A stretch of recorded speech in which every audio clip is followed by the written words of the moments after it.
No próximo mês, o governo brasileiro vai lançar um pacote verde com o objetivo de impulsionar a economia através de ações sustentáveis. Esse programa vai incluir incentivos para o mercado de crédito de carbono e a expansão da produção nacional de painéis solares. O pacote verde que o ministro da Economia, Fernando Haddad, pretende lançar ainda em maio causa expectativa positiva em entidades ligadas às mudanças climáticas e meio ambiente. O objetivo é estimular a economia com medidas sustentáveis que vão de incentivo aos painéis de energia solar, exportação de produtos da floresta e saneamento. Não é de hoje que o presidente Lula quer fazer do Brasil uma vitrine sustentável aos olhos do mundo. Aliás, essa foi uma promessa do petista à ministra do Meio Ambiente e Mudança do Clima, Marina Silva, de que as questões verdes seriam tratadas de forma transversal por toda a esplanada. A agenda será uma agenda transversal e estaremos dialogando para que a agenda ambiental esteja presente em todos os setores do governo.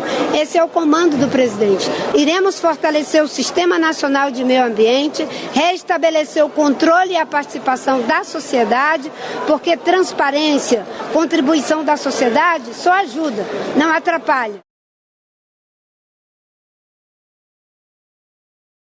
Esse projeto está sendo capitaneado pelo Ministério da Fazenda, na figura de Fernando Haddad. Querem vender a tese de que a gente precisa devastar o planeta para fazer a economia crescer. Não é verdade. Nós vamos crescer de outra forma, de uma forma muito mais saudável. Vamos gerar emprego, mas da maneira correta.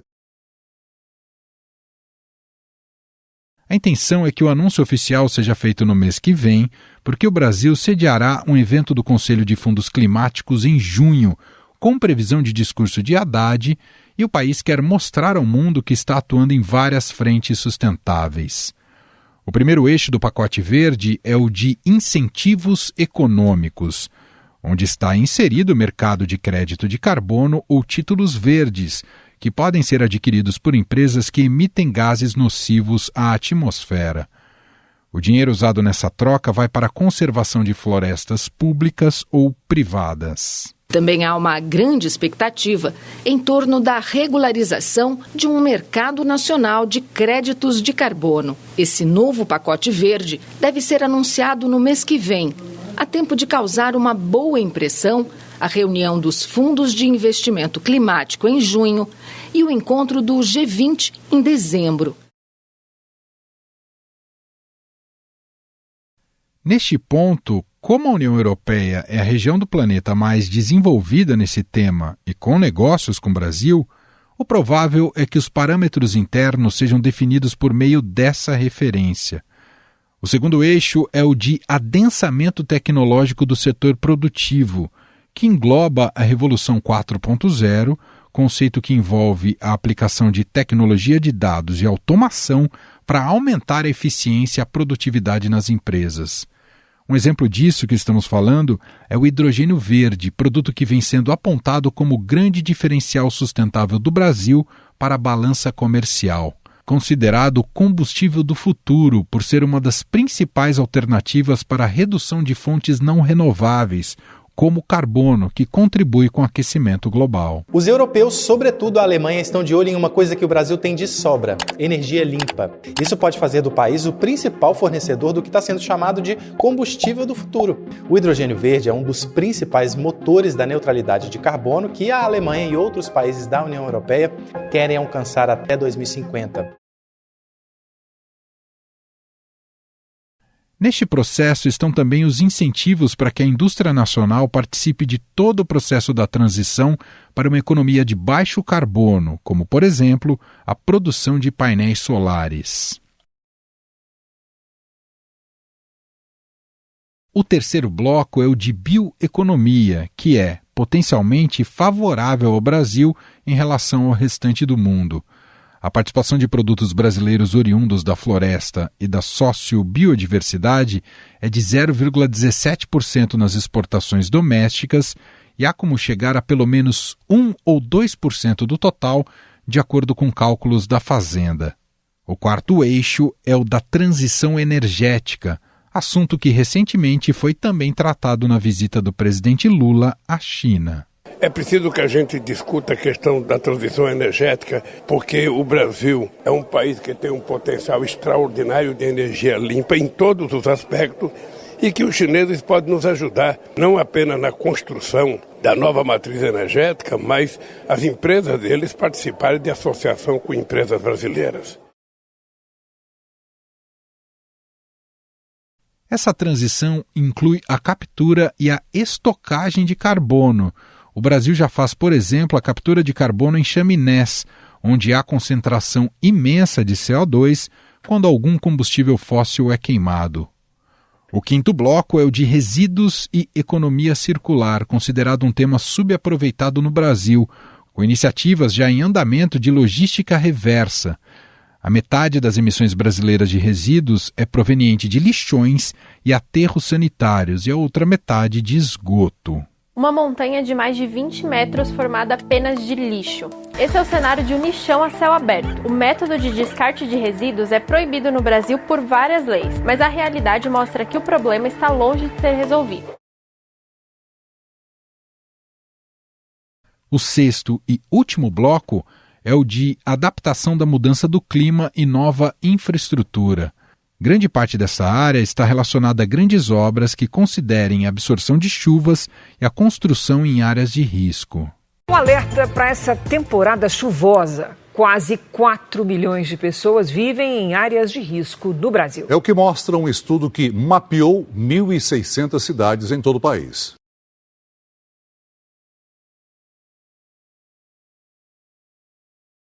Afinal, de que forma esse pacote verde pode impactar positivamente a nossa economia?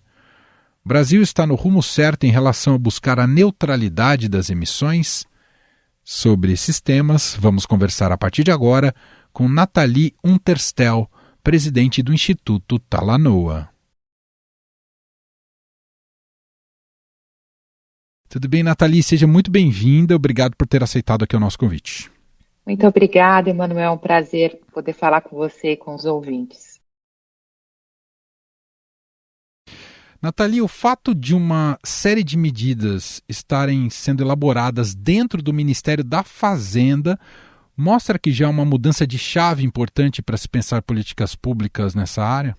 Sem dúvidas, acho que é uma excelente notícia. Ao mesmo tempo, eu acho que o Brasil tem que sempre colocar a régua lá em cima, né? Os outros países estão fazendo políticas econômicas, inclusive políticas também monetárias, com olhar climático. Então, a gente também não poderia ficar para trás, né? A gente tem visto isso tanto em economias avançadas, como os Estados Unidos, a União Europeia, o Japão, quanto em economias em desenvolvimento. Então, eu acho que chegou a nossa vez. A transformação para uma economia mais sustentável só é possível se for atrativa e lucrativa para o setor produtivo? Emanuel, vou até aproveitar sua deixa para dizer o seguinte: a gente está num contexto de altíssimo risco associado aí à mudança do clima. Então, não é mais uma questão de esverdear, porque isso pode trazer algum benefício para a marca, porque é legal ser visto como sustentável. Esse fator ainda pode ser explorado, mas a bem da verdade é que hoje para os negócios e também para os investimentos, se a gente não toma em conta os riscos climáticos, a gente não vai desfrutar das oportunidades, né? E ao mesmo tempo a gente fica exposto aí a uma série de custos, né? Então eu acho que a grande sacada, isso não é de agora, é de quase 10 anos, lá em 2015, quando se adotou o Acordo de Paris, foi principalmente no setor financeiro de que não tinha escapatória, não era mais opcional, né? A gente está vivendo essa realidade. E a boa notícia é que hoje já é, para uma vasta maioria de setores, muito mais lucrativo e muito mais interessante economicamente você apostar, por exemplo, nas energias renováveis do que você apostar na energia suja, né? E assim por diante. Poderia dar outros exemplos aqui. Então, eu acho que a minha resposta mais direta para a sua pergunta é o seguinte: é imperativo apostar nessa economia, porque é nela que a gente vai ter melhores resultados, que a gente já está vendo melhores resultados. Mas a senhora entende que o Estado brasileiro precisa incentivar a partir, por exemplo, de subsídios que sempre geram debate econômico? Não, Eu acho que a grande sacada, inclusive, que eu entendo que pode se dar com um planejamento, né, dessa transição para essa economia de zero emissões, que está sendo, enfim, a tarefa que está sendo assumida pelo Ministério da Fazenda, é primeiro acertar os sinais. É o governo, como esse ente indutor do setor privado, em primeira mão, fala, olha, os nossos objetivos são esses, vamos caminhar nessa direção, né? E aí ele começar a apostar em determinados incentivos que não necessariamente tem que ser subsídios, né? Vale, inclusive, dizer isso, a gente não tem espaço para mais subsídio. No máximo, a gente pode converter algum subsídio que já exista, né, para algum subsídio que a gente queira dar para essa nova economia avançar. Agora, é muito interessante, Manuel, talvez falar também o seguinte, que hoje as energias renováveis não precisam mais de subsídio algum, elas já são muito competitivas, né? Tanto que houve até esse debate recente no Congresso Nacional de retirada dos incentivos para energia solar e energia eólica, porque elas já se sustentam, elas já são muito mais baratas que, por exemplo, gás e carvão e outras fontes não renováveis. Então, não, eu acho que subsídios a gente nem tem como contar, não tem espaço para isso, né? Agora, a grande beleza disso que está se anunciando, que vem aí por parte do governo federal, é essa possibilidade dele induzir, né, os investidores privados a perseguirem esses mesmos objetivos. E se tiver investimento público para fazer, que faça também do jeito certo, né? A gente sabe que o governo é um grande ator de mercado, ele é o ator que vai fazer obras, que vai comprar, né? Que isso tudo também seja feito já com essa mesma diretriz, nessa mesma direção. Bom, um dos eixos do projeto, pelo que a gente tem de informações até aqui, busca dar incentivos para o mercado de crédito de carbono. E aí queria te perguntar, o Brasil tem grande potencial nesse segmento e o que precisa ser feito para realmente funcionar? Emanuel, essa é uma conversa que vem avolumando muitos mitos e muitas expectativas, inclusive desencontradas. Então, eu queria aproveitar essa oportunidade para dizer algumas coisas. Primeiro, que a gente tem que lembrar que esse mercado, né, ele é um mercado que só existe, o mercado de carbono, o mercado de emissões, para a gente fazer uma coisa, que é acelerar essa transição. Então, ele é um mercado que, no final do dia, a gente quer que deixe de existir. Porque é isso, é para os poluidores que não conseguem reduzir suas emissões poderem acessar, né, créditos ou então comprar licenças de outros produtores mais eficientes para poder andar. Então, não é um mercado que a gente tem que se apoiar e falar, nossa, a economia brasileira a partir de agora vai depender disso. Obviamente, não, né? E a segunda coisa é que hoje a gente pode criar no país um mercado desse tipo, doméstico, mas vai cobrir cerca de 16% das nossas emissões. Não é tudo que pode entrar nesse mercado, porque esse instrumento, por exemplo, não funciona muito bem para a agricultura, não funciona bem para floresta, se a gente estiver falando, né, de desmatamento evitado. Então, ele tem um uso limitado. Mas o uso, nesse modelo que a gente chama de sistema de comércio de emissões, ele é absolutamente crucial para o Brasil atingir suas metas até 2030, né, as metas que nós temos junto ao Acordo de Paris, que vai tornar mais barata a transição, por exemplo, da indústria, né? E mais do que isso, hoje a indústria brasileira, ela, se for exportar para o exterior, cada vez mais ela vai encontrar barreiras por conteúdo de carbono. Ou seja, o nosso produto vai ser taxado lá fora, pode ser taxado lá fora pelas regras dos outros, né? A União Europeia acabou de aprovar aí uma taxa de ajuste de fronteira, que eles chamam, que é por conteúdo de carbono. Então, o recado para a nossa indústria, que não é de agora, já vem de alguns anos, foi o seguinte: olha, vocês podem ter o seu mercado interno e vocês ajudarem a construir as regras dele, né? Ou então vocês vão ser taxados aqui fora com as regras dos outros. Então, nesse momento, para o Brasil, é crucial construir um mercado que seja bom para a gente, bom para a nossa indústria, bom, né, para os nossos segmentos econômicos, com as regras que façam sentido para a gente. Quando a gente, claro, abarca esse tema, é inevitável falarmos sobre transição energética.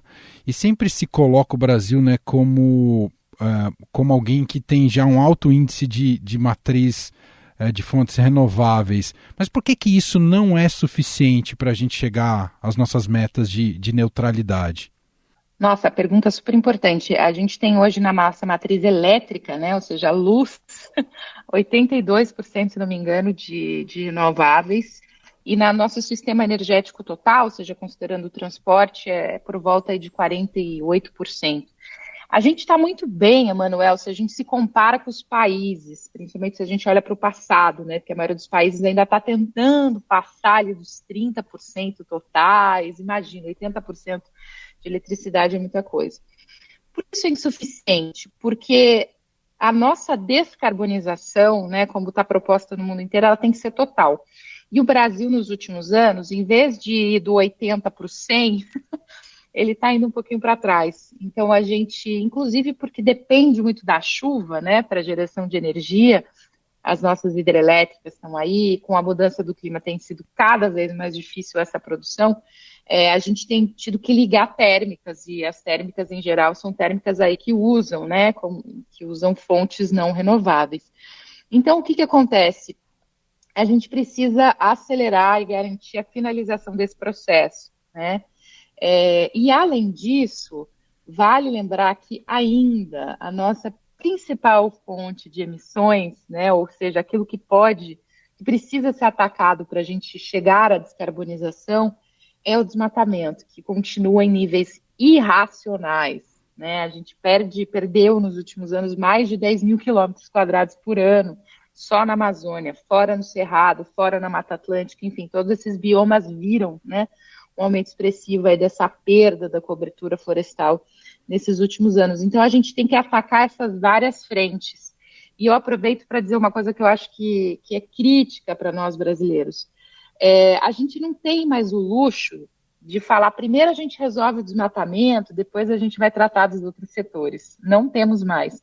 Quando a gente fala de descarbonização, né, e aí a expressão em inglês net zero também é bastante tratada hoje em dia, esse compromisso de neutralidade climática até 2050, ele vale para todo mundo. Então, são todos os setores que vão ter que se modernizar à luz desse objetivo, e nenhum vai ter que vir antes do outro. Na verdade, o desafio fica cada vez mais difícil, né? Porque não é uma questão de priorizar e sequenciar, é tudo ao mesmo tempo agora. Então, tem que fazer a descarbonização da energia e tem que evitar, na verdade, a carbonização. O hidrogênio virou a principal saída mesmo para o futuro? Como é que os especialistas têm enxergado essa opção, Nathalie? Acho que hidrogênio é uma coisa muito interessante, né? Uma tecnologia interessante. E o Brasil também não pode ficar fora dessa corrida pelo hidrogênio, então é importante que a gente, né, entre aí na discussão, inclusive dos padrões, e a gente tem um potencial bom para o hidrogênio, que é o hidrogênio verde, ou seja, que ele é produzido a partir de fontes renováveis, né? Agora, vale lembrar que é uma saída para 2030 para frente, não é algo que está se esperando desenvolver para essa década, né? E aí, Emanuel, nós temos cenários aqui que foram feitos por especialistas de altíssimo calibre e validados por centenas de lideranças brasileiras que apontam que o Brasil tem o potencial de, nessa década, ou seja, até 2030, reduzir entre 63% e 80% das suas emissões. Então, a custo baixo, sem nenhuma tecnologia nova, sem hidrogênio. Bom, nesse pacote verde também, daquilo que já saiu de informações, se fala muito em investir também na área de energia solar. A gente ainda tem muito potencial de exploração nesse segmento também, Nathalie? Bastante. Eólico e solar, né? A gente está vendo aí um interesse grande. É muito interessante porque o eólico teve um boom nos últimos anos, a gente saiu ali de 2%, 3% para 12%, em alguns momentos até a gente consegue consumir 20% da energia com base neles. Então, o eólico está indo muito bem, né? E o solar, ele não deslanchou, digamos assim. Então, há esse interesse, né, do solar poder alcançar uma escala maior, mais rapidamente, e eu acho que tem muito a ver com essa interiorização dessas oportunidades, né? Vale lembrar que ainda que o Brasil hoje seja muito bem coberto pela rede, né, pelo Sistema Interligado Nacional, ainda existem muitas comunidades dependentes do diesel, principalmente na região norte do país. Então, nessas localidades, por exemplo, você ter acesso, e aí a gente não está falando só da placa solar no teto da casa, né, nós estamos falando até de sistemas maiores, de usinas, tudo isso pode, aí eu acho que dá realmente uma qualidade de vida, inclusive, muito melhor para essas pessoas, né, que não vão conviver nem com poluição, nem com barulho, enfim, e vão ter uma economia grande para o bolso também. Uhum.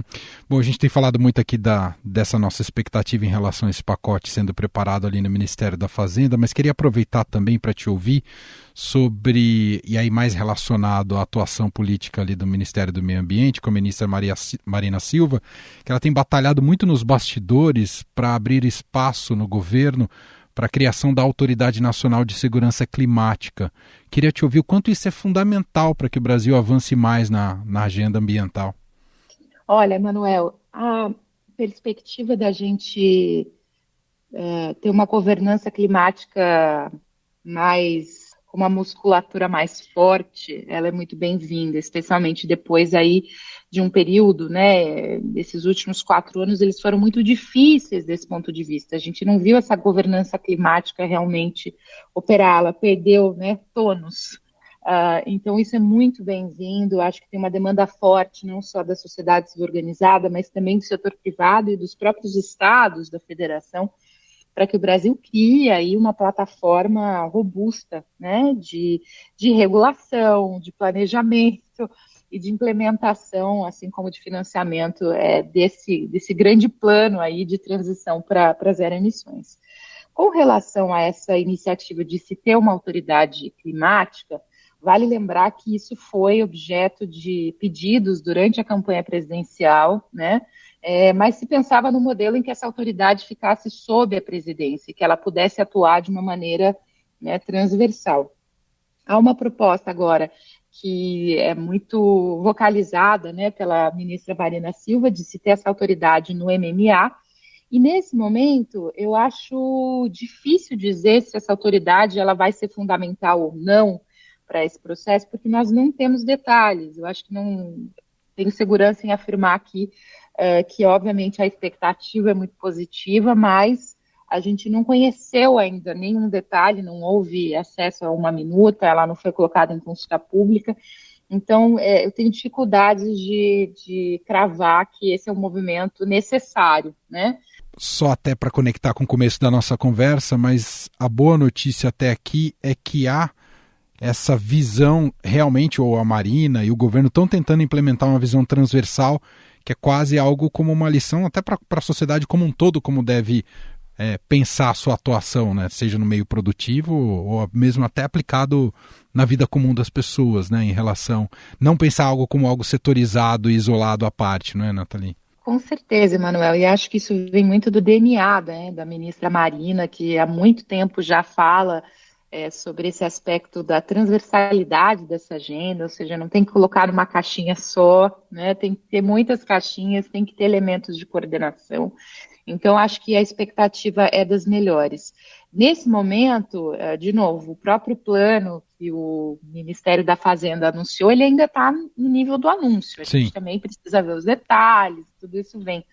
Mas o sinal já é um sinal de construção e um sinal de levar a sério essa agenda, né? De não ser só algo para posicionamento político, mas de fato algo que vai ensejar a construção de políticas públicas. Então, acho isso muito animador e a gente espera realmente aí ver o Brasil nesses próximos 4 anos avançar muitas casas aí para a nossa descarbonização. Muito bem, nós ouvimos aqui Nathalie Unterstel, presidente do Instituto Talanoa, gentilmente aqui atendendo a nossa reportagem. Obrigado pela conversa, foi ótima, Nathalie. Muito obrigada, Emanuel, foi um prazer.